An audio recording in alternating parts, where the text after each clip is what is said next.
You want 3 Zeppelins in a day? You give me 3 Zeppelins in a day. Give me lunch. The frames need cotton skins. Then- Adam soon has that all sewn up.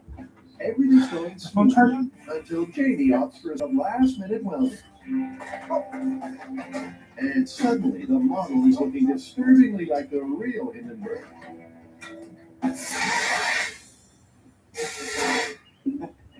These things are always catching on fire. That is the textbook definition of irony, kids. The last thing they have to do is apply the dough, and the models are complete. Now, the Mythbusters are ready to crack this case once and for all. Next up on Discovery, the world's deadliest pinata. For almost 70 years, it's been assumed that hydrogen was the cause of the Hindenburg disaster. But the incendiary paint theory, developed by a retired NASA scientist, lays the blame for the blaze on the metal paint that covered the airship's skin. Adam and Jamie have built some blimps, ta-da, and are set to give that theory a serious thermal workout. They're off to their home away from home, the abandoned naval base. Last time we were here, we fired an air cylinder through a wall. Shearing the regulator off the tank. Attempt number 2.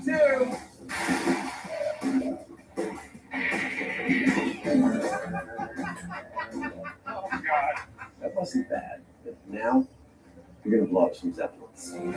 As Tarantino might say, bring up the blimp. At 16 feet long, the Zeppelin is 1/50th scale. It's not been designed to get airborne, so it'll have to hang suspended. I've got these figures from a train set. These are 1/50th scale. Check these guys out. That's how big an actual person would have been with the Hindenburg. This thing is massive. This fire must have been just the most unbelievable thing that anyone that day had ever seen. The myth says that the destruction of the Hindenburg was because of the skin and not because of the hydrogen. The blimp skin matches the Hindenburg's exactly, right down to the dope formula painted on its surface. The first test is just the blimp without any gas, no hydrogen, and we're just going to burn the skin and see what that does. The room will be a strict no-go zone during the test. Adam and Jamie will watch a live feed of the action outside. To set fire to the blimp remotely, Jamie rigs a blowtorch on a stand. This is test number 1. Period. Correct skin, no gas. Ignite when you're ready. Time to put a blowtorch to the belly of this 70-year-old myth. That looks good. You're right on target. It's going. That was quick. A thermal imaging camera will show the path of the fire as it rages through the blimp. The Hindenburg burned in 34 seconds. For the myth to be plausible, this Hindenburg has to be consumed in a similar time. I'm seeing little thermite sparkers. Yeah. But yeah, we're already at 1 minute 10 seconds. So we could have burned 2 Hindenburgs by now, and we're only not even a quarter of the way through this. Suddenly, the fire accelerates. Oh, wow. Wow. Oh yeah. That is so beautiful. Sparks cascade as the aluminum and iron oxide on the skin create thermal. The thermal camera shows a massive orange as the fire spreads through the blimp. Bang. 2 minutes 6 seconds. A lot quicker than I thought it was going to go. But still slow. The real Hindenburg could have burned almost 4 times over in the time it took for the model to burn. There's the unmistakable smell of charred myth in the air, but Adam still sees a spark of hope. Critics of the skin theory say that there couldn't have possibly been a thermite reaction on the face of the Hindenburg because not only are the proportions of aluminum to iron oxide wrong, but they're suspended in separate layers of deuterium. The fact that we saw a thermite reaction in this text tells me that while that doesn't prove the myth is true, it tells me the critics aren't entirely right. On to Hindenburg burn number 2. This Zeppelin will be filled with hydrogen. Now, just pumping the blimp full of gas and lighting it won't work.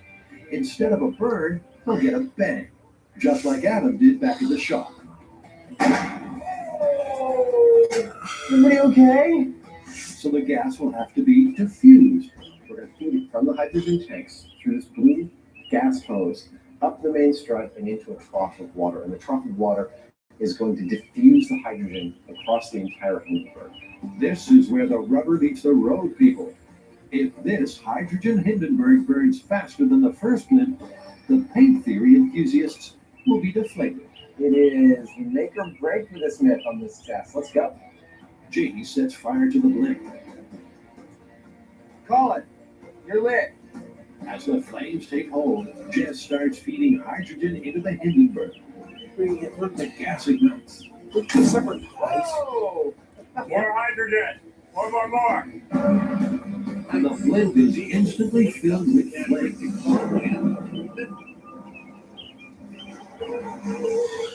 Wow.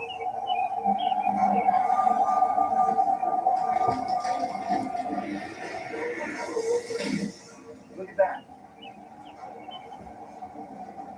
What's the time? Boom. Wow. 59 seconds flat. That just feels exactly like what we see in the newsreel. God, it's great.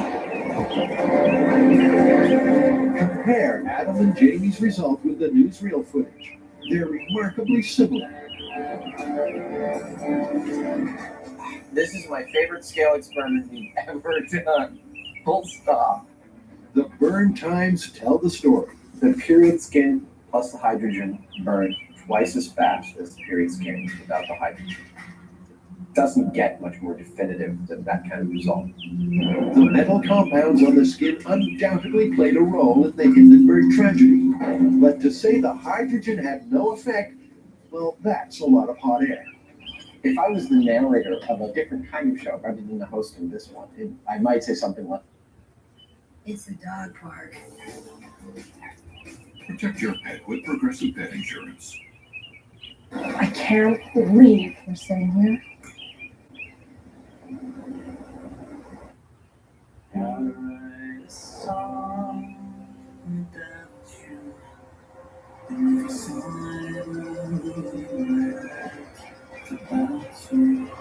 So good. Power Ballet, rated R, honey beers everywhere, chew fat. What is WOW? It's your confidence, built one brush at a time. Colgate Optic White Pro Series with hydrogen peroxide complex works at a molecular level to dissolve stains deep within your enamel. 2 short minutes. Science in, WOW out. Colgate Optic White, the science of WOW. Powerade has 50% more electrolytes than the leading sports drink. And Powerade is the official sports drink of FIFA World Cup. Power your legacy with Powerade. like this. Like any catastrophe of this magnitude, a number of elements contributed to the totality of the failure on that fateful day in 1937. Now that's writing. No, Adam, that's gibberish. Okay, well, at the outset of this, we said for this myth to be true, both burn times, with and without hydrogen, had to be the same, and they weren't. With hydrogen, this thing burned up twice as fast. It's busted. Yeah, but you know, the skin actually did have a fair amount to do with this. We saw that it does burn aggressively, and it was clearly a part of what was going on here. We even saw little bitty thermite reactions, which tells us that, like any good myth, there is a grain of truth to the fact that the skin had something to do with thermite. But in the end, it was the hydrogen plus the skin. Yeah. We're calling this one busted. Busted.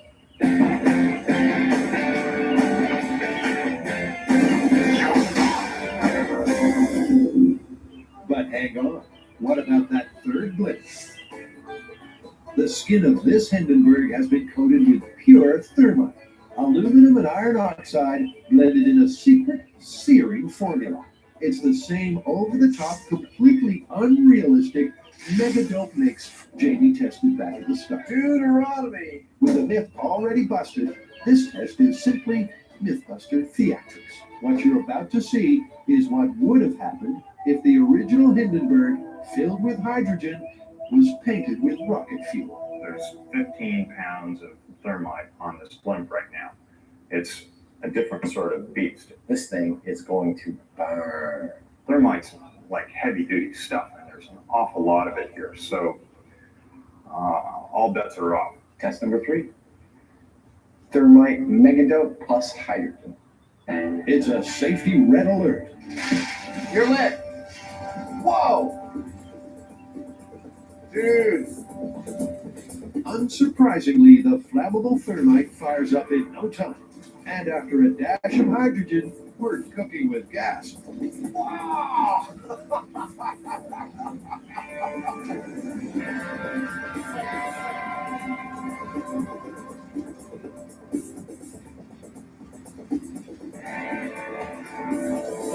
Heineman's Hindenburg is history. We gotta call that. Oh. 30 seconds flat.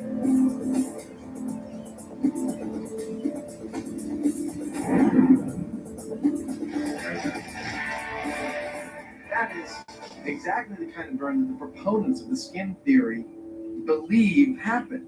Except that the skin of the Hindenburg was not coated in hundreds of pounds of thermite.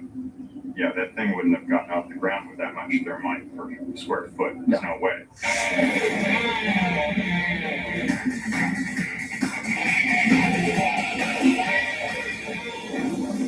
Our work here is definitively done. I love the smell of thermite in the afternoon.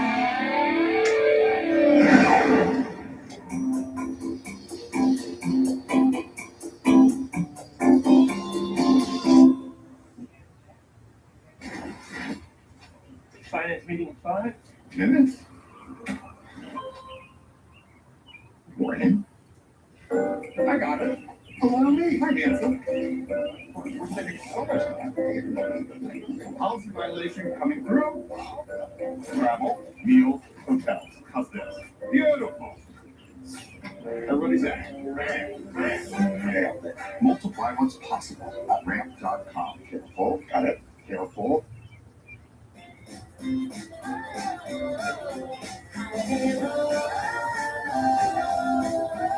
Wherever your summer takes you, twist the ride. With Twizzlers, the twist you can't resist.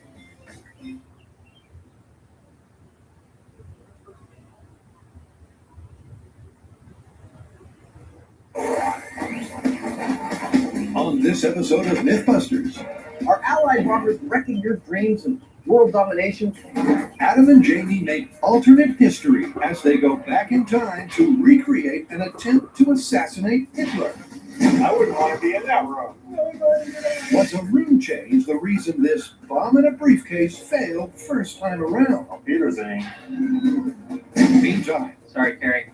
Carrie, Tori, and Grant Here we go. all take one for the team How do you feel? A little more alert? as they test out the myth that you really can slap sense into someone. This myth sucks. Who are the Mythbusters? Alright. Adam Savage 70% chance of science. and Jamie Heineman. Between them, more than 30 years of special effects experience. Joining them, Tori Belleci, Oh, they're gonna fry my brain. Grant Imahara, and Carrie Byron. Science gets more fun when I get a bigger gun. They don't just tell the myths, they put them to the test.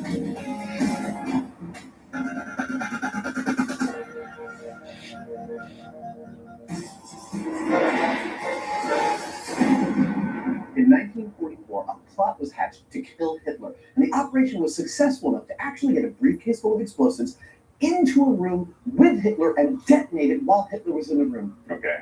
The operation was a failure because Hitler did not die in that blast. So what went wrong? Here's the wrinkle. The meeting was originally supposed to happen in a closed underground bunker, but at the last minute, the meeting place was switched to an above-ground room with open windows, and conventional wisdom holds that same blast would have killed Hitler if it had happened in a closed bunker room. Nice. A little blast from the past, so to speak. The venue was Hitler's East Prussia headquarters, Wolf's Lair. The would-be assassin was Colonel Klaus von Stauffenberg, and his weapon of choice was a bomb in a briefcase. But late in the day, the meeting was moved from a fortified bunker to a conference room above ground with conventional doors and windows. 4 people were killed in the blast, but Hitler survived with just minor injuries. There are dozens of theories about what went wrong, but the biggest is that it was the change of venue that turned the bomb from lethal to survivable. So this myth is a tale of 2 rooms. So the question here boils down to whether or not an explosion going off in an enclosed space is inherently more deadly than one going off in an open space, right? Exactly. Where do you think we should begin? Well, let's do some research and then start small and work our way up. History books are helpful, but Jamie's gone the extra mile and sourced actual Nazi photos of the damage incurred in the blast of July 20, 1944. What all these photos of the Situation Room tell me is that the blast was actually quite severe. And given the fact that Hitler was standing here when the bomb was right nearby, and 4 people actually did die from the blast, Hitler really narrowly escaped death. While Jamie pores over the details, Adam pours paint in a tub full of water. It's a simple experiment that should show what happens when shockwaves are contained or released. All he needs now is 2 model rooms. Now, why is the conventional wisdom that the explosion that did not kill Hitler in the room with windows would have killed him in the bunker? I'm hoping to tease out the reasons for that thinking with this visualization. Before me, the 4 walls of the bunker. I'm going to drop this little weight into the center. Let's see what happens. Let's look at the high speed. The idea is that the ripples or waves of water behave much like a percussive blast through air. Awesome. My visualization of waves in the enclosed room worked just the way I hoped. You can see the waves traveling out from the weight that I dropped, hitting the walls, and then bouncing back. They've got nowhere to go. Now, to see if throwing open a few windows really makes much of a difference. All right, so this is my situation room. Each of these spaces is an open window. Here is my bomb. Let's see what happens. Perfect. The high speed confirms what Adam suspected. That's so cool. Give a wave half a chance to escape, and it takes it. So what can we surmise from this? We can clearly see in the closed room the waves are contained. They do not escape. And we can see in the open room with windows that the waves totally get out. So it looks like there's some science to back up the myth. Back at Allied headquarters, Jamie's now gotten his hands on the official Gestapo report of the bombing. Upper pressure wave destroyed the Situation Room to a large extent and exited through windows and doors as well as through partition walls. Points of impact of metal fragments not detectable, but splinters of wood and leather fragments are embedded into the wood. The Fuhrer suffered only slight injuries, although in the immediate vicinity of the center of the explosion.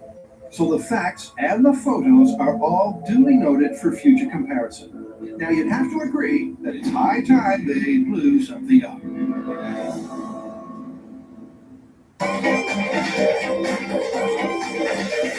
Okay, this is gonna hurt me more than it hurts you. Oh, you're right. That did hurt. Ow! What was that for? I'm preparing you for the next myth, which is that you can slap sense into someone. Oh, no. Oh, yes. The idea is that if someone's in a state of confusion or shock, by slapping them, you can get them to focus, hone in their senses, and perform better. It's a familiar scene from old school Hollywood. Someone flips out, a good sharp slap brings them right back around. It kind of makes sense, but with the shock and the sting.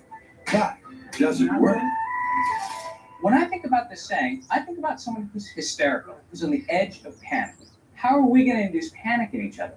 I'm not sure we have to. I mean, I'd like to talk to a trauma expert and find out if there's a way to inhibit the brain, something similar to panic, but a lot easier to achieve. All right, but as far as the testing goes, the pre-slap and the post-slap test, they have to be a decision-making test because we're not testing IQ here. We're testing how you make decisions under pressure. Exactly. Totally agree. First up, Carrie takes counsel to learn how the body responds to a smack in the chops. So what do you think of the myth that you can slap sense into someone? Well, multiple things happen simultaneously, Carrie, with intense stimulation. I was watching that. Wasn't watching that. Another day. Well, yeah, time for dinner, which is just some chicken, and that's it. 2 pieces of chicken.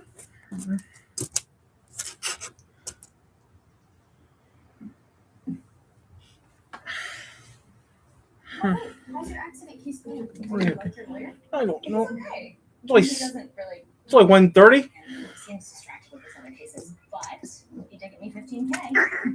How about you? Oh wow. My lawyer always calls me back. They offered me 15K too, but my lawyer said that.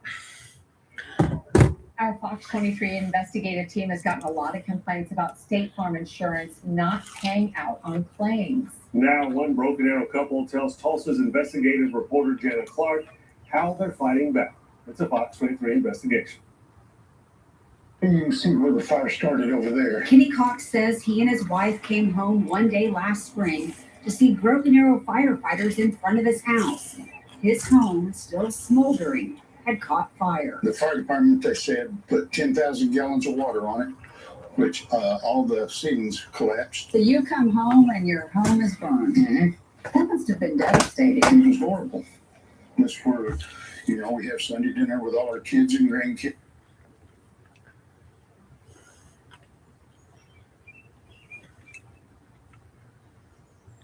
Never heard of them.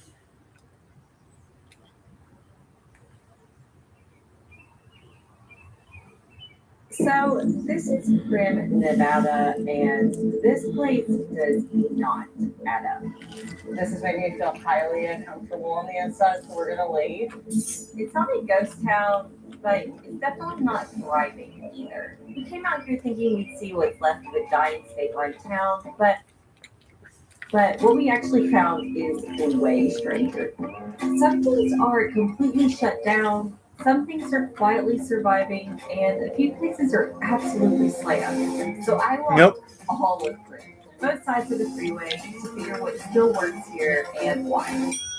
Prim's about 40 minutes from Las Vegas, and if you have ever driven from SoCal to Vegas, you have almost certainly stopped to be here.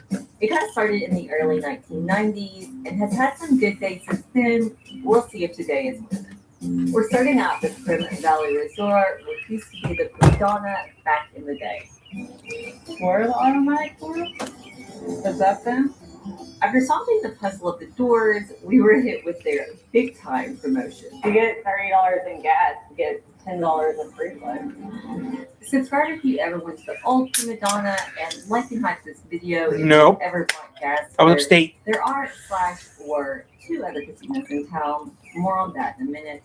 The casino is big and open and pretty empty. There's a monorail? No, there used to be a monorail that would take you to Whiskey Pete's. It's true. The monorail used to go over the freeway to Whiskey Pete's, 15 people at a time. Close about. No, I did not watch Indie. I was busy yesterday, so I didn't get a chance to watch it. I wasn't watching anything. I was busy. I've been busy, so I haven't.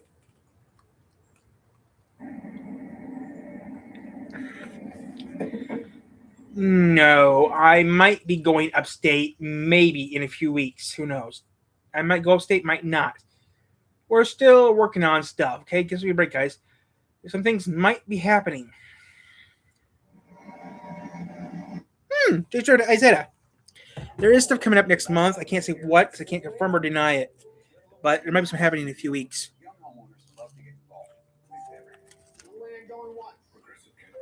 I'm going to say it right in the butt.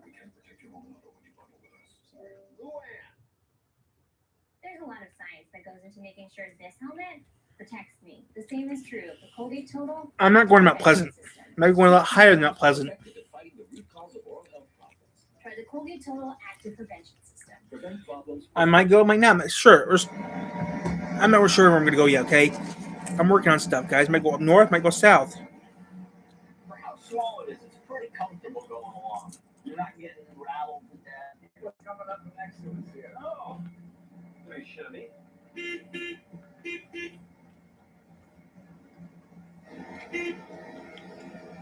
The horn really is.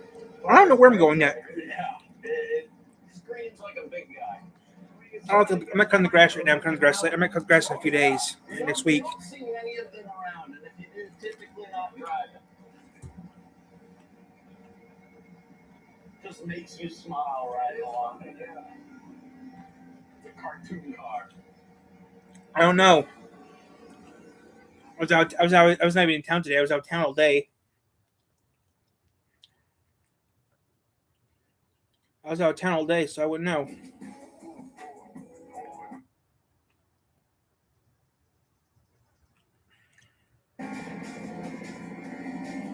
No, I just got back into town a couple hours ago, so I would know. I was busy doing stuff. No, there wasn't one slow craft.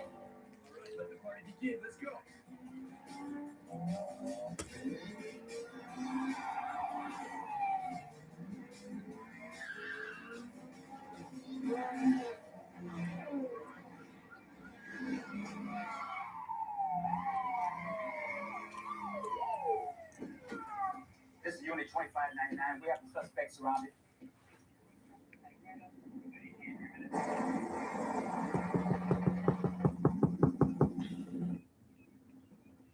Nope. Lazy day today. I got work tomorrow. At the popcorn stand again.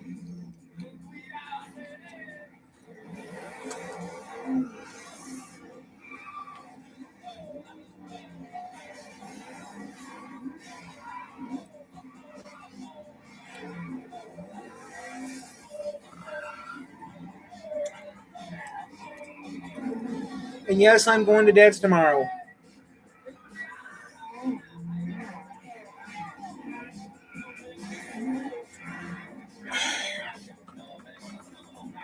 Yeah, sure. Can't check now. My phone's charging. But yeah, I'm going to be doing something in a little bit.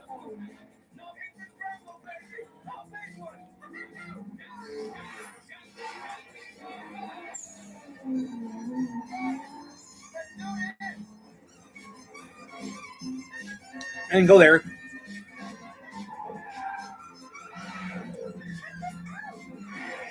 Yeah, Dad's was open, but I went to Marlowe's. Something different. We're not tracking them on video. Must have lost them in the scramble. Y'all, it's great.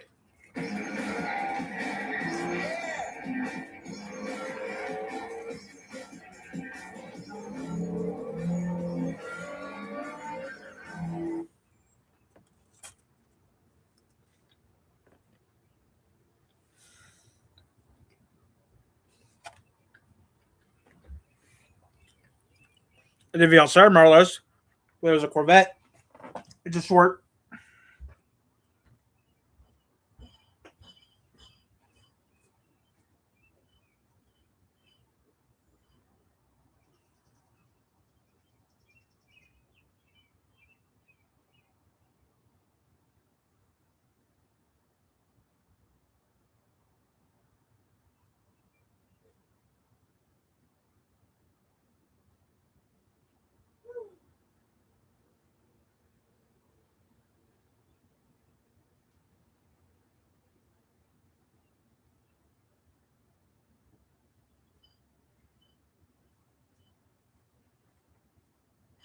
Yeah.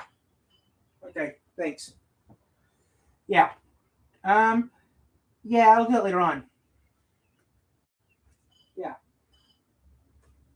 course I will. Yeah. Talk to you later. Bye. Landline calls suck. Well, that's your private line. Oh, a handful of people know about your business. Yeah, a handful of people know about that line. Oh, a handful of people know about your cell phone. No one knows about your landline, Tyler. Yeah, because that phone number is definitely private. It's a short. The short's called Chevy Corvette. The black Chevy Corvette. That was a short I did after I had breakfast at Marla's. I used at dinner. Tyler usually dinner at 2 o'clock. Well,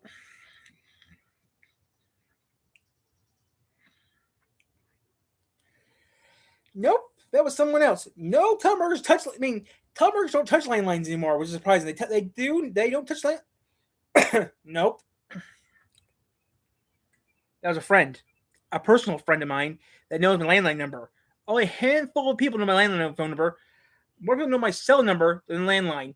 Actually, you go online, you can't find my land. I looked online, you can't find my landline number at all. You can't find my landline number, which I'm glad. That number's private and only gets used for special calls only. That phone is so old though. I can't call it. I can only call. I mean, I can call locally with that phone, but nothing else. I can't do long distance. I can only do local. Nope, it's not in the phone book. The last phone book was back in 2016. I actually have a phone book from 2016. Okay, last one they made. It's all businesses, no phone numbers, just businesses. I looked into it. All it's in the phone book is just no offense. The phone books from this year are a waste of money. I mean, I got the county phone. I got county phone books, and those little phone books only have businesses in them. No names, just businesses. The last proper phone book I ever got, my address in it, was about what, 10, 11. They stopped making those 10 years ago. I mean, in this area, they stopped making them like 10 years ago. I mean, the phone book is worth money right now. Are there early phone? I mean, phone books actually right now worth money. A couple phone books these days are worth money. The big phone books around here worth money are the Ameritech phone books. Those are worth the most. Like, let me show you something. Okay.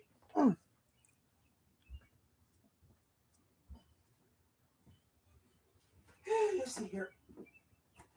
Okay, here. Is this the last the phone book account? Okay, it's 14. Yeah, it's close enough. Here's the phone book from 2014. Here's the county phone book from 2014.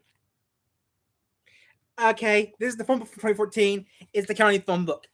Now, most of this is Yellow Pages. Okay, Yellow Pages and up here the emergency crap, legal stuff, blah blah, legal information. Stuff that all phone books need. Then the phone zones, the areas, the phone zones, this is the county phone book. It's not that thick.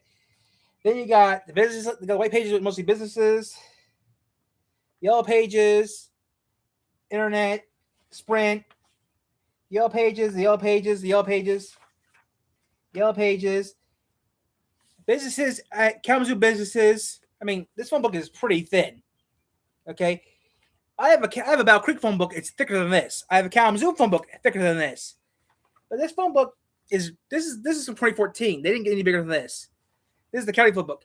So is my county, and this is 2014. Okay, I have 3 of these, and yes, they are all Frontier. Before we were Frontier, we were Verizon. Yes, Verizon landline. Yes, Verizon used to do landlines back in the old days. Before it was Frontier, we had Verizon. Verizon Wireless used to be the landline here. Verizon used to be the landline company around here in town. Then Frontier bought this territory of Verizon, and that's how we have this. Yes, Verizon had landlines. In this area, Verizon had landlines in our area, yes. Before it was Frontier, it was Verizon. Before that, I'm not sure. Yeah, around this area, it was Verizon. Yes, if I had a Verizon telephone book, I'd show you, but I don't have a Verizon telephone book. I just have Frontiers. Frontier bought the area, I'd say, around the time I got a cell phone. They've been that would be more of AT&T. It'd be more like AT&T Ameritech, actually, in this area. I do know I have some old footage from my grandparents' house that has a phone book on the table. It has Ameritech on it. Ameritech is a division of AT&T. I have this. I have Frontier. I have the Yellow Book, and a few other telephone books around here. But yes, Verizon used to be a landline company here in my county. When I lived in Colon, it was Verizon. When I lived in Three Rivers, it was Verizon for a few years and it became Frontier. About the time around 2000s, it turned to Frontier. About 2010. No, I don't have Starlink. This is the landline company, Frontier. I still use a Frontier telephone. See? It's there. See, look, it says right there. Internet, TV, telephone. Yeah, Frontier used to be Verizon. I don't really know. But yeah, it used to be Verizon landline. And I got a few other phone books around here that I have done a future video where I have Yellow Book here from Battle Creek and some other phone book. I only have 3 county phone books. I'll have 3 county phone books, and the rest of them are just Yellow Book. Yellow Book commercials, Like your fingers, like old Yellow Book commercials, where your fingers do the walking. Now you see here, when I looked at Niles, it was Ameritech, then SBC, then it was SBC Ameritech, which nope, nope. That's the kind of internet I have. I have Frontier Internet right now. No, Frontier's still around. I mean, that's my internet company. The main sub office is here in Three Rivers. There's a sub office here in town.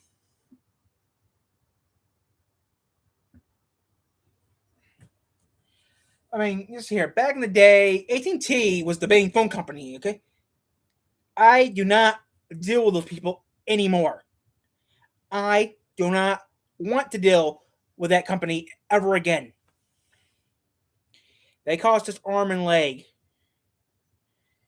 Internet was more expensive. They were really expensive. NBC, Comcast, Xfinity was expensive. I don't deal with Comcast anymore. Okay, I got rid of Comcast. I got Frontier.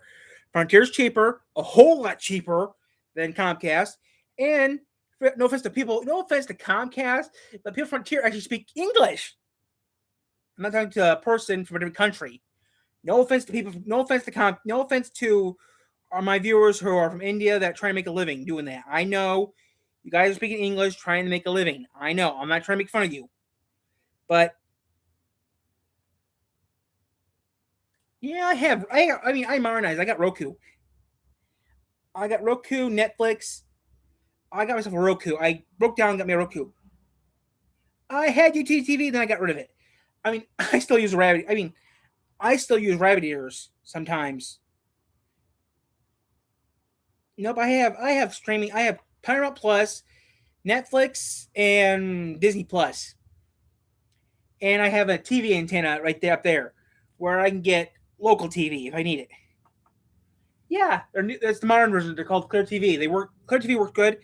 I have 3 antennas in my house. Okay, I have a Rabbit Ear there. I got a Clear TV Rabbit Ear that kind of works, kind of doesn't. I need to remove that, put my box back up because that works better than that does. But yeah, I have 3 antennas I could use. I might reuse my box because the reason I'm using those right now is so I can watch ABC for free. But I might change those out and get the box back and move it. But yeah, I mean, I use Roku. I mean, I did a few videos with Rabbit Ears, but yeah. I mean, I still use the telephone. I mean, sometimes the telephone book doesn't work. Sometimes, I mean, if you're watching old videos like emergency information, open your telephone book, tells you this and that. Which actually it does. Like, the telephone book actually tells you how to turn off the gas, how to turn off your power. Oh, in California, that's the front page. That's the second page of the phone book. There it is. Watching some old KGO footage from the earthquake hit San Francisco back in '89. There's a woman saying, "Take out your phone book. Look in your phone book. It tells you all the information you need to know." And yeah, no, it's indoor telephone.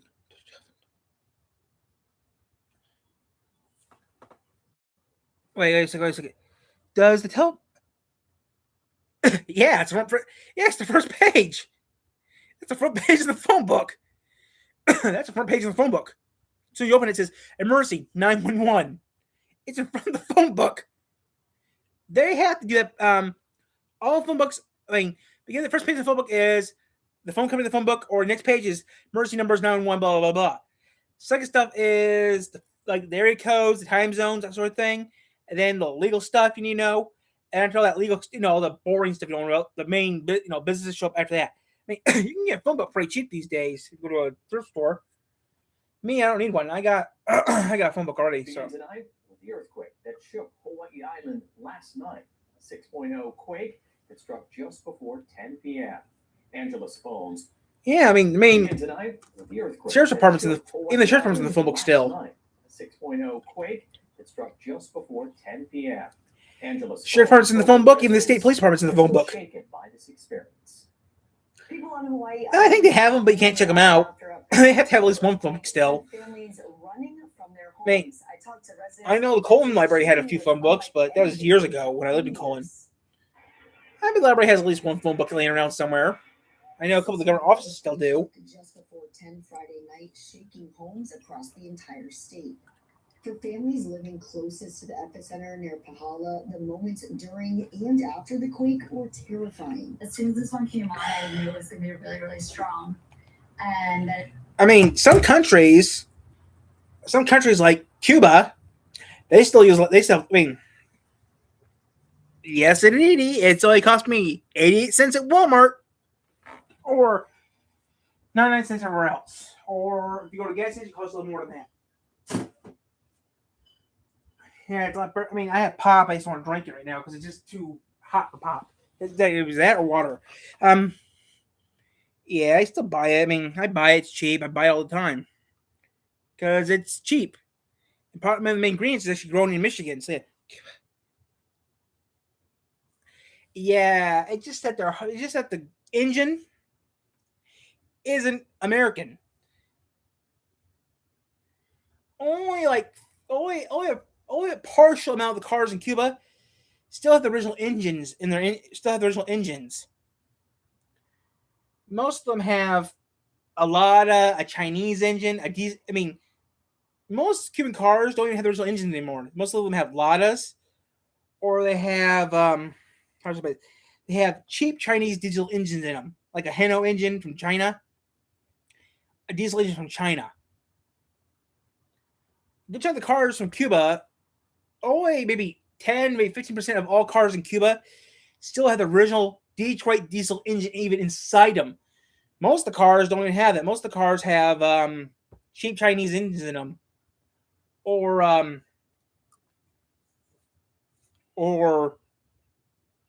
a Russian engine or Chinese engine in them. But I did do some digging around about Cuba. They use Volkswagen Jettas as police. I mean, you can get they have tons and tons of Ladas in Cuba. Ladas, they're not that some Ladas. They're not even that old. Like, I mean, they made Ladas until 2012. Cuba has tons of Ladas that were made in Russia that were still running in Cuba. They also have a few other cars too. Like, they have some motorcycles, and they have a few Volkswagen. I mean, they actually have Volkswagen Jettas as police cars in Cuba. Volkswagen Jetta police cars.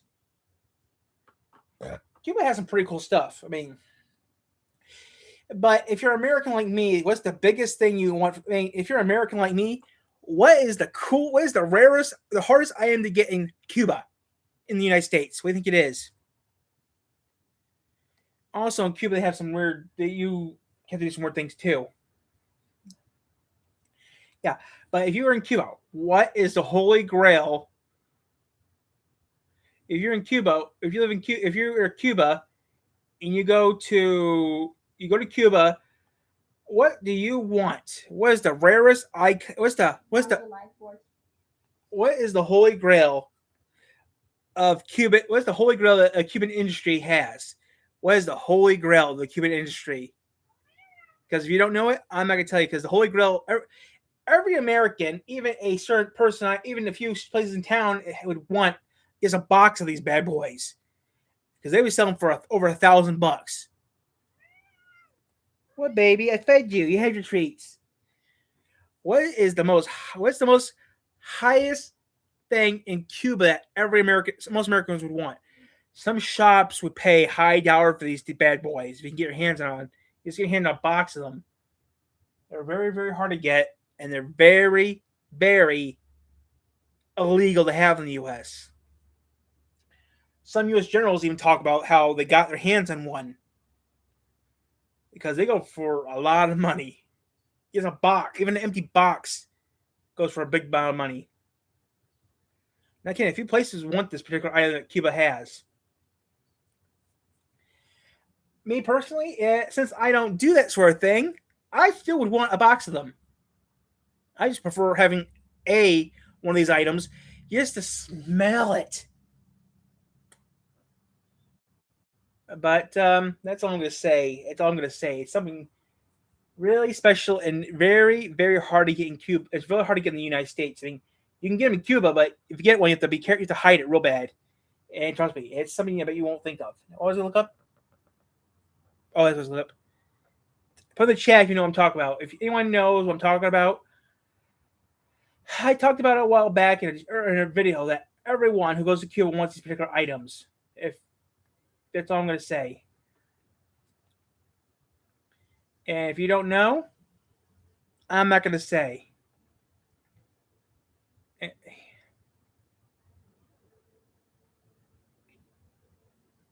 Okay, it's an item. Okay, you see here. I'm going to do something real quick here. EMRCL47. Oh crap! It's not what I wanted. Emergent M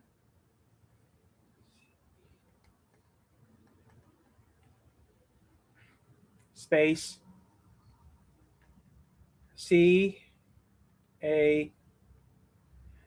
CAR.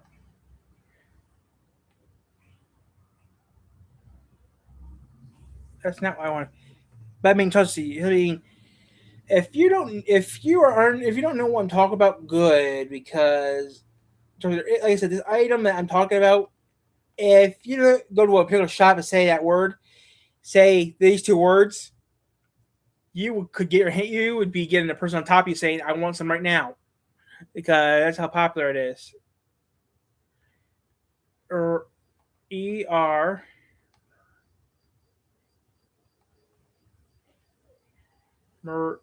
emerge G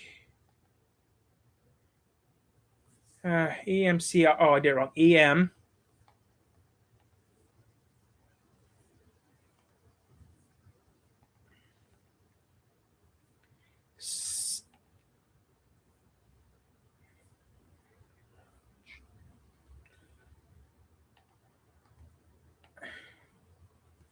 There we go. That's what I was looking for. Okay, there we go. But yeah, there is an item. It's the Holy Grail.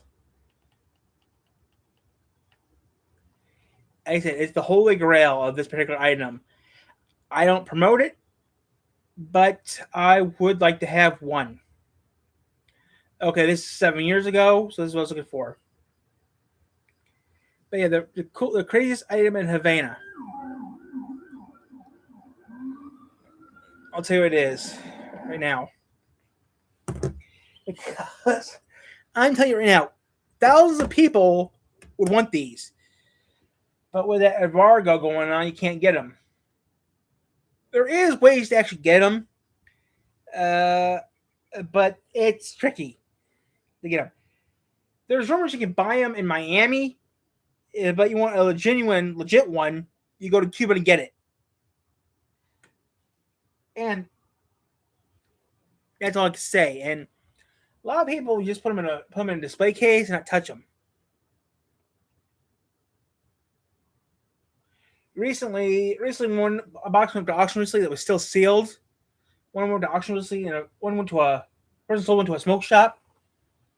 He gave the guy $500 for the box.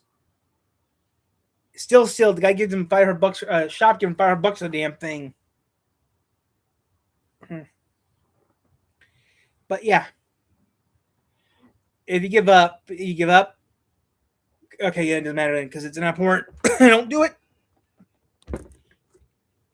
I don't recommend doing it, but yeah, trust me. If you can get your hands on a box, let me be really, really careful because those things are worth thousands and thousands of dollars. A person I know of, a person actually bought a box of some special ones made in not in Cuba, in Europe. A person bought a box of these recently.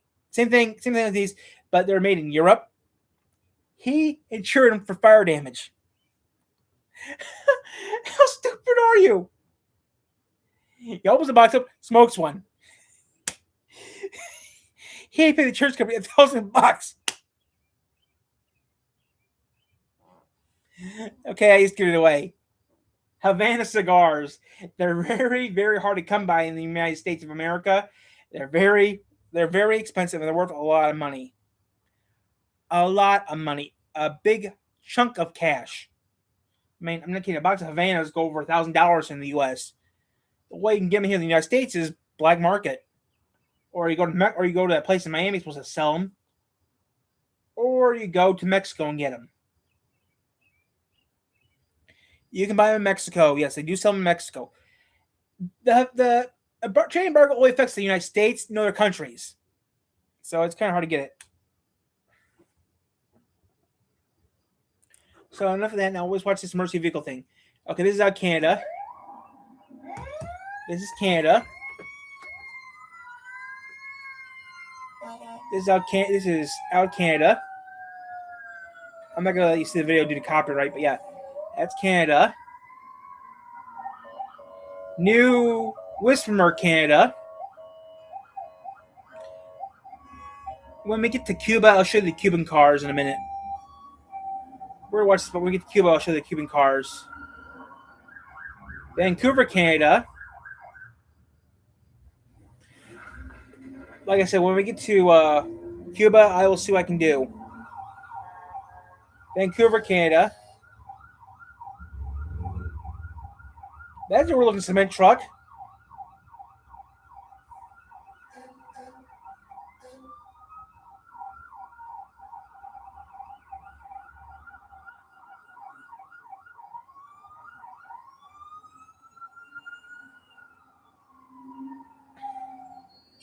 London, England.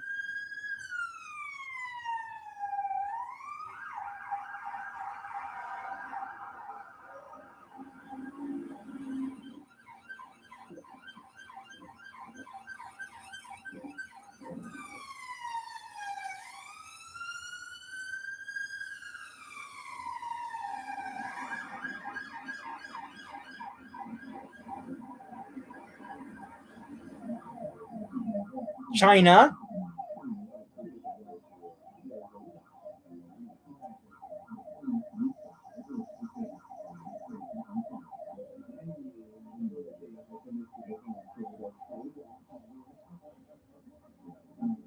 They're driving a Volkswagen Passat in China. That's surprising. Why they drive their own cars? Dubai.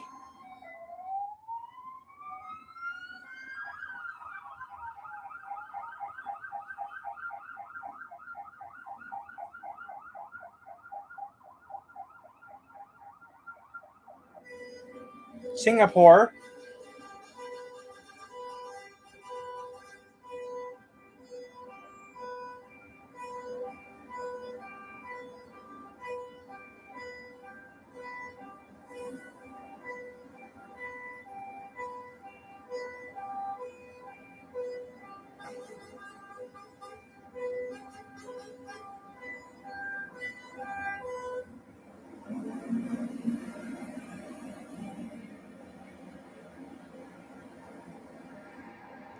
Oh, that's cute. That's a cute little vehicle. A motorcycle police car in Singapore. A motorcycle fire truck in Singapore. EMR. What that means?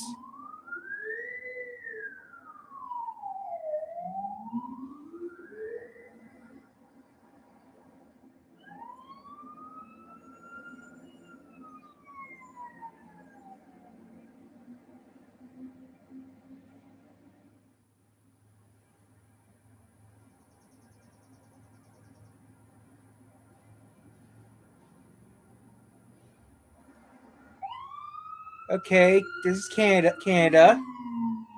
Richmond, Canada.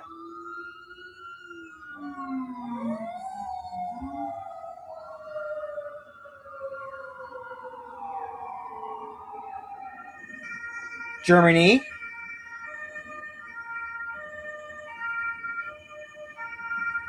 Hamburg, Germany.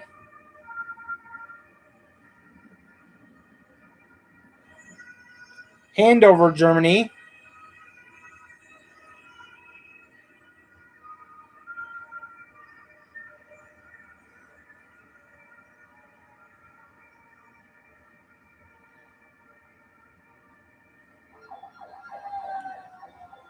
Vietnam.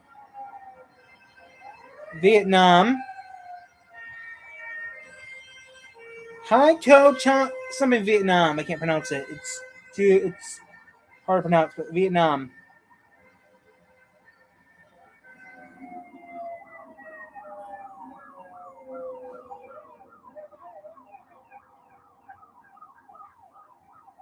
No offense, I can't pronounce Vietnamese. I can't read Vietnamese that well. It says something. It says in Vietnamese and it says Vietnam in English. That's what it says. I can't read it.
Antwerp, Belgium.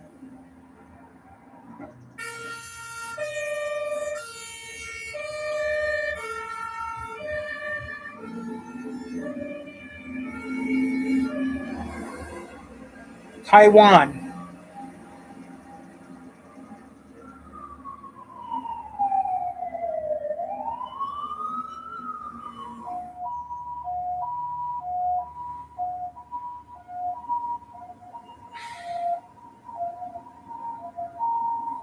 I'll get my phone out, maybe do something. I might get. Oh, that's pretty neat. A police scooter. That's pretty neat. Seattle, United States. So Seattle, Washington, USA.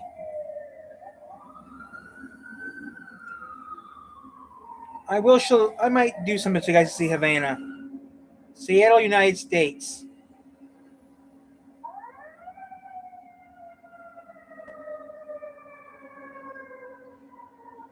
You're going the wrong way or one way straight. That's smart.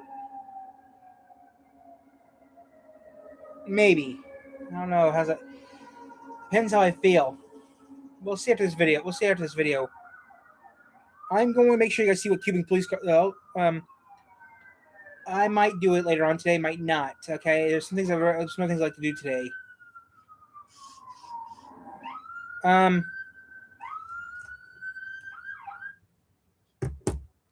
Excuse me, I need my cell phone and I need to get my adapter out for you guys.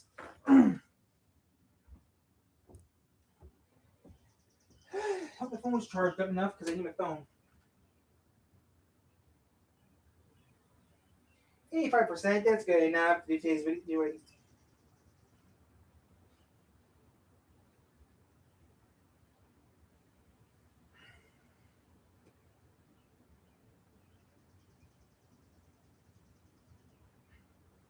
Not happening. That's not happening until tomorrow.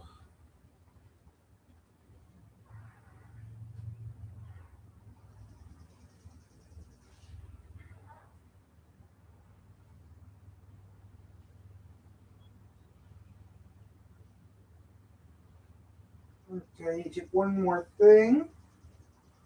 Continue today's video. Okay, that's all I need. Check that.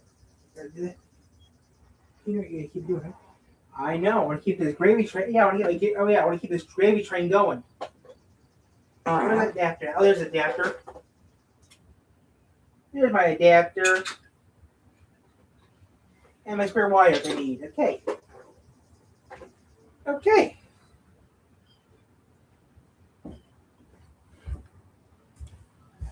Okay, got my adapter right here.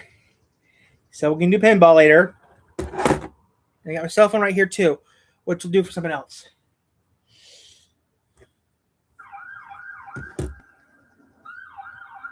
In that rumor, there is that rumor. Don't use landline during a thunderstorm. You do not. You can die. Oh, Seoul, South Korea. Green lights. Green flashlights in Seoul, South Korea. That's different for an ambulance. Oh, well, it's an ambulance too. I guess I'll show you Havana's police cars in a minute. But yeah, green lights for an ambulance in Korea. That is different. Okay. Oh, that's neat. And it's in English, not Korean. That's surprising. It's in English, not Korean. That's surprising.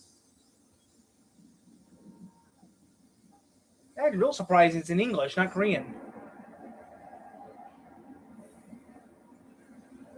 Oh. So they're not one's the opposite of ours. Okay. 11-9. Okay.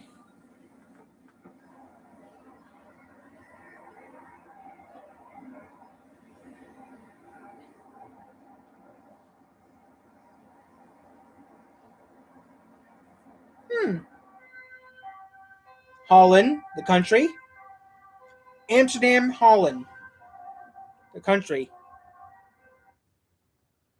The Low Cash Splash and Bash is a free live show at Goat Lake Casino Resort. If I do it, I better do a quick. I gotta do a quick one today. I might do a quick one.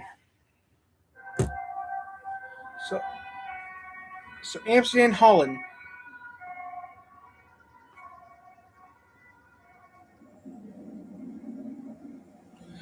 Rotterdam, Holland.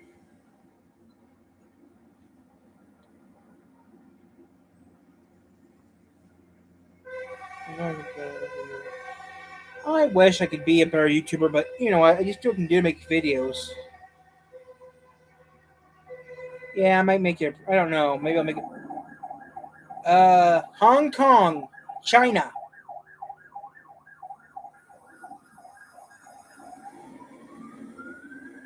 Which is weird. I thought Hong Kong was not part of China.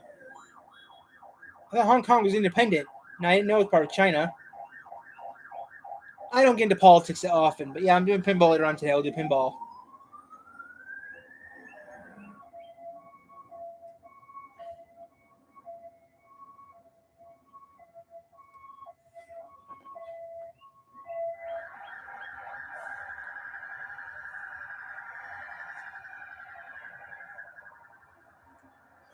So pinball's gonna happen in a little bit.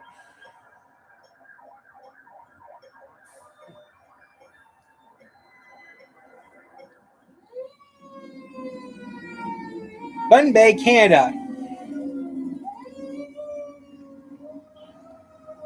Bun Bay, Canada.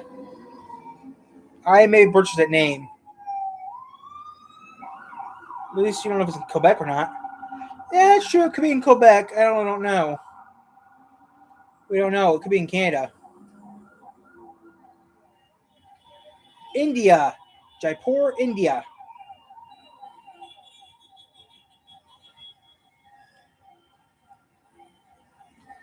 Nope. I'm going into town tomorrow. Bangalore, India.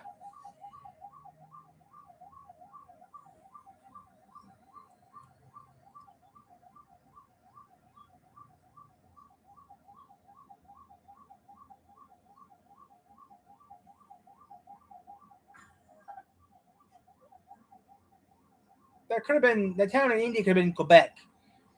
Quebec don't speak English. They only speak French in Quebec. India is cool. Would you believe I was going to move to Canada one time?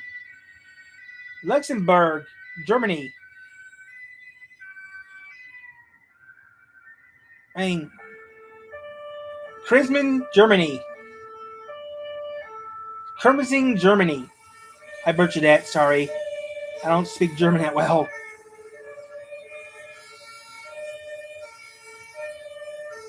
We love Canada. Canada's great to be friends with. In some other places in the world. Nope.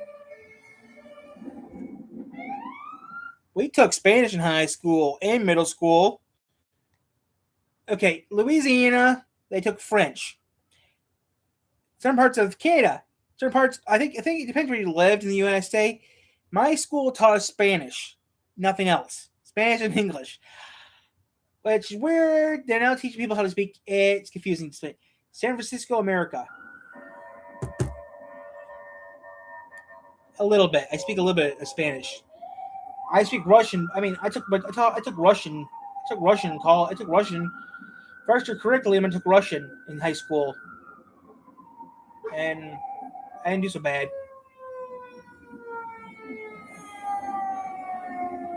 Took Russian. That was a lot more easier than That was a lot more easier than Spanish. Look at that. Russian's a lot more easier to learn than Spanish. Scotland, Edinburgh, Scotland. No, there's none in my school. Excuse me for a second. I have to check something real quick.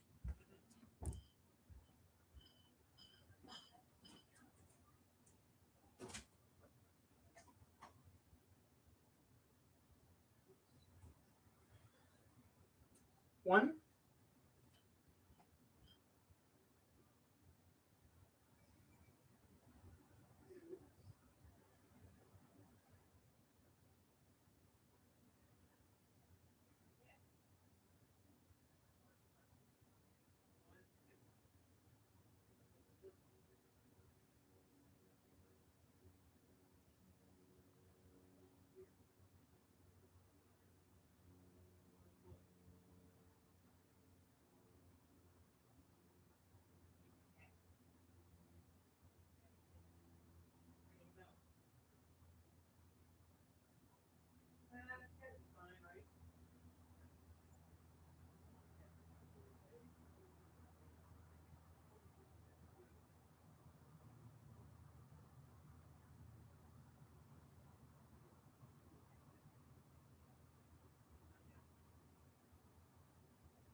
Okay.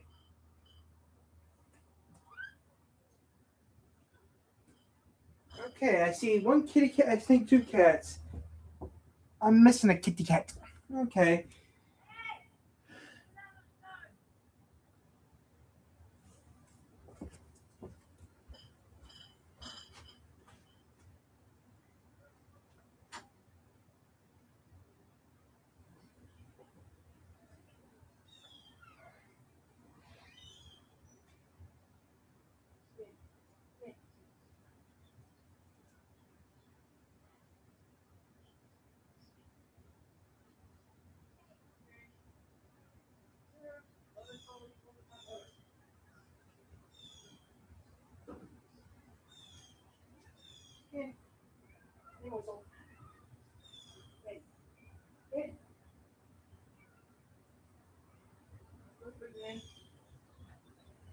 Girl.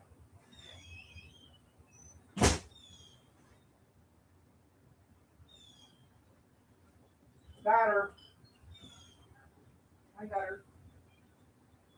Open the window.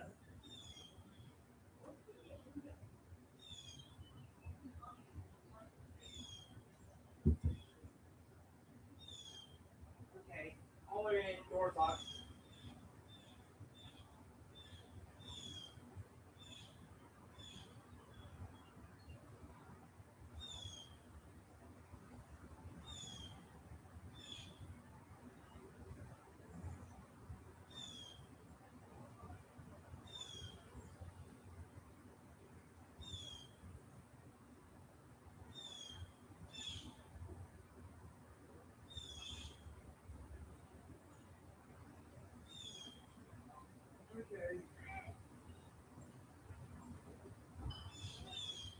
That's better.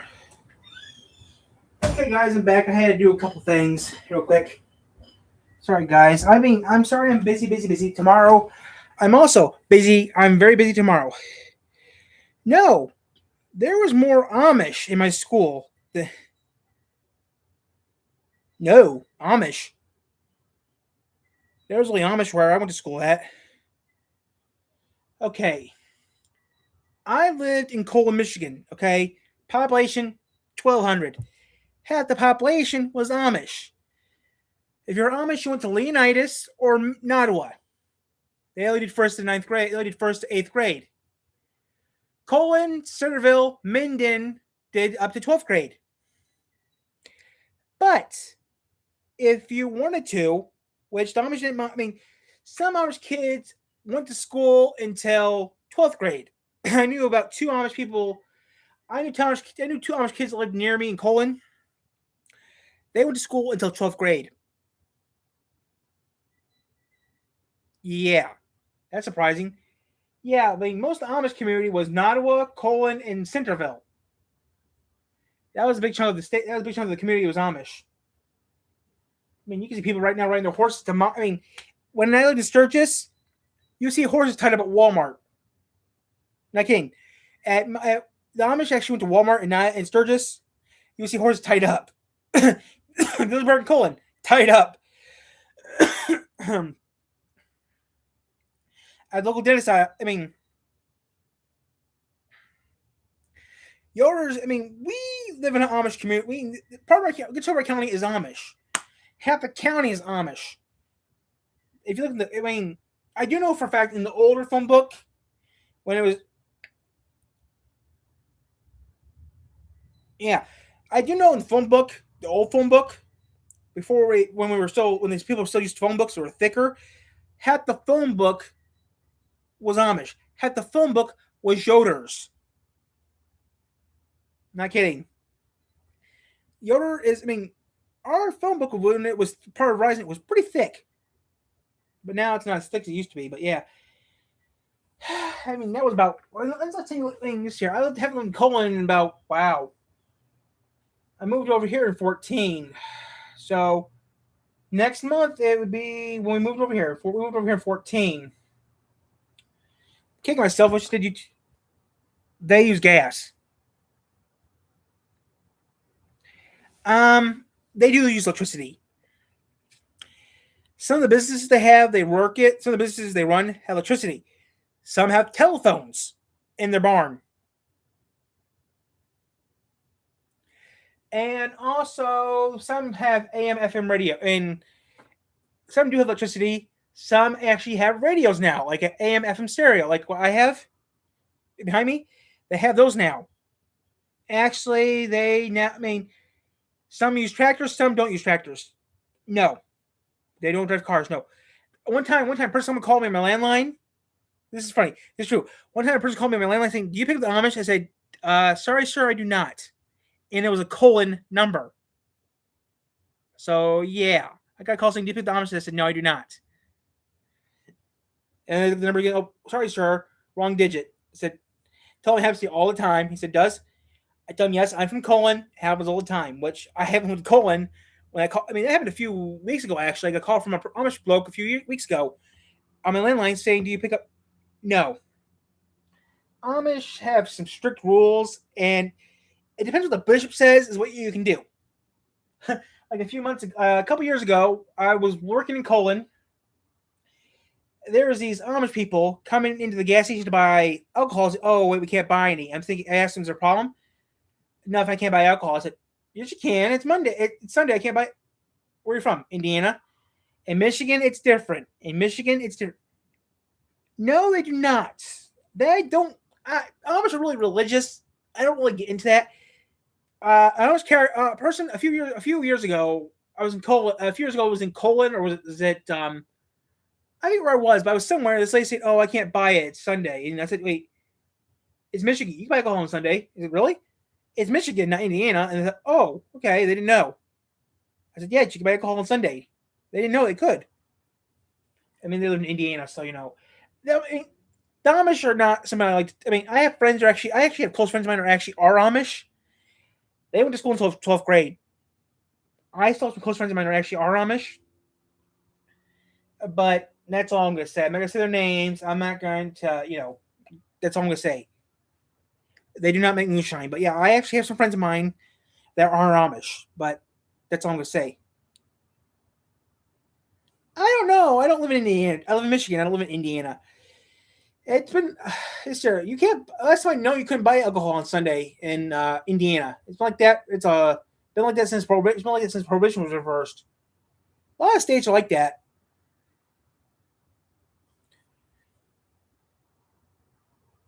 Yeah, I've been to their house a few times. Actually, one time. Now this is true. This has happened a few times. A friend of mine that was Amish. Okay. They needed some extra help with the farm. Okay, they needed some extra help with something. My friend's brother injured, broke his leg in an accident. They called me up to see if I could help him out. I said, yes, I can. They said, okay, we'll have someone pick you up in a car. Take me up in a car, drove me over there. I spent from like 9 to, I was there like 9 to 2 working on their farm. They actually paid me pretty good. They said, how much do we owe you? I said, you don't owe me a thing.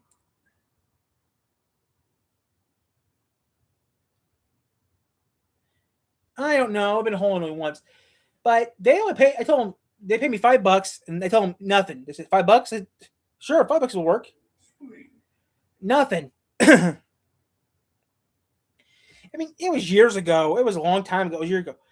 I remember helping them do one thing, they helped them do another thing. And I didn't know the bishop was actually there. And then the bishop was showing up to do something. He said, and I told him who I was, and they said, he asked me a couple questions saying, what are you doing? I got asked to come here and help out. So I said, oh, you're just doing your, and he said, yeah. I said, nope. I'm just doing what I got told to do. I got told they needed help. I came to help. He asked me where I'm from. I told him where I was from, and that was it. And they said, okay, then that's it. I did a little work, and that was it. Did some work with them, and that was it. I mean, I was wearing my hiking boots, doing work. And that was it. I did it one time. I only did it one time. Got paid a few bucks, and that was it. Which, besides, that was a long time ago. You change something now. You switch to what we were watching. I mean, for over the years, I've been doing odd jobs for over the years. Been making money over the years, odd jobs. But yeah, I do all sorts of weird things for money back then. And, you know, they treated us okay. They gave us lemonade, some water. That was all they gave us. But, I mean, it was not that bad. It was just, it wasn't that much stuff, but we had to move some stuff around. We're just moving stuff around. So, besides just outside Colin, so it's been a while. Okay, Edinburgh, Scotland. I mean, like I said, that was a long time ago. That was a long time ago. Turkey.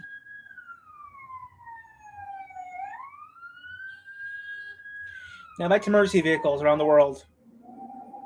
Tokyo, Japan.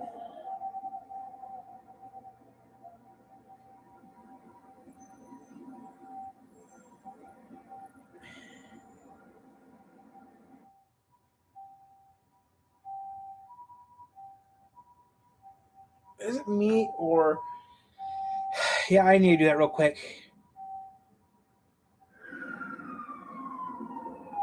Kuala Lumpur, Malaysia.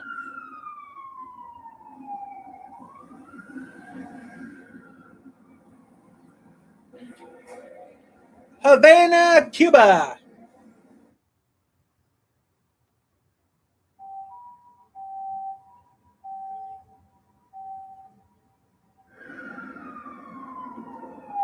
Let me pause this real quick. I need to do one thing real quick.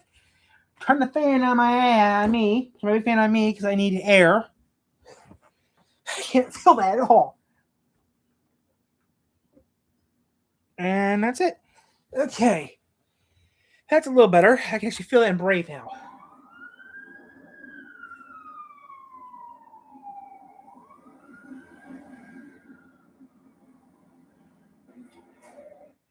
Oh, my mistake.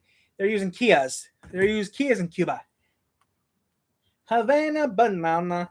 I'll do a couple shorts, okay? Then we'll do some, after we're done watching this video, I'll do some pinball.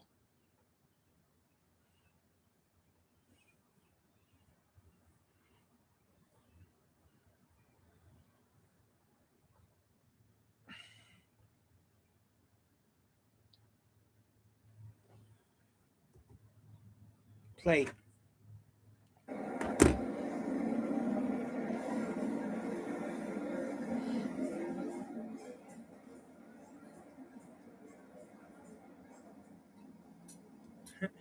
A lot of police car.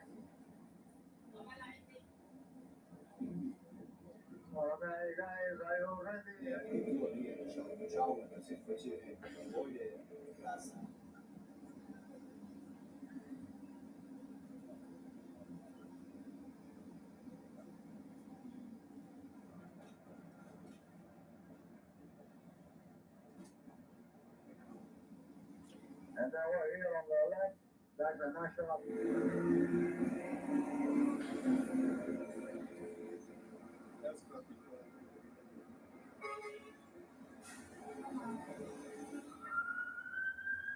Now, Honolulu, United States.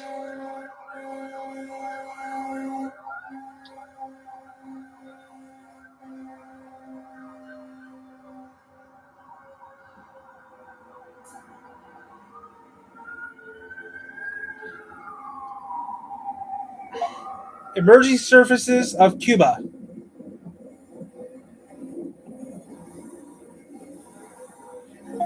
Emergency Service of Havana, Cuba.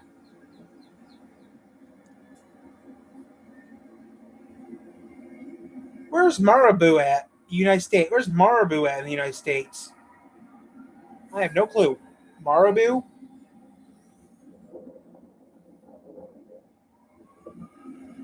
I wonder where that is. I wonder where Marabou is. White. It's yellow.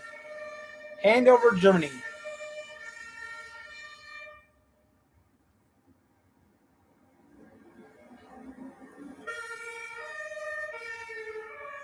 Handover, Germany.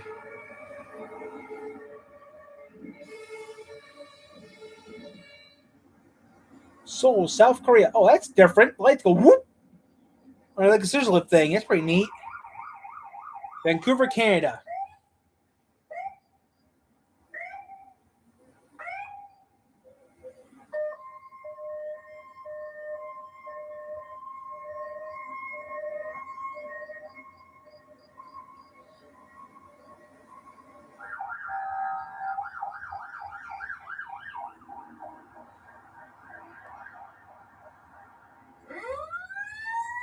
Auburn, United States.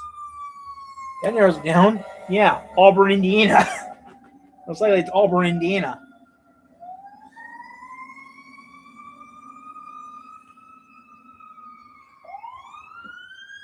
Surrey, Canada. A Freightliner fire engine? I know Freightliners made fire trucks. Oh, you must be doing every day.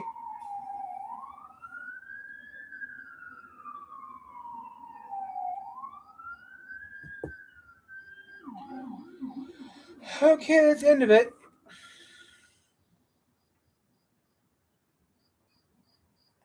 One more thing, then I have to get my butt into gear.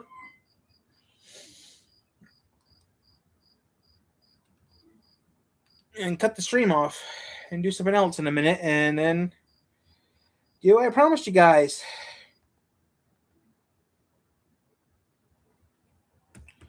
I gotta cut the stream off and get my stuff situated. So I'm gonna get off now. I gotta make that video that you guys want. So I'm gonna do it right now.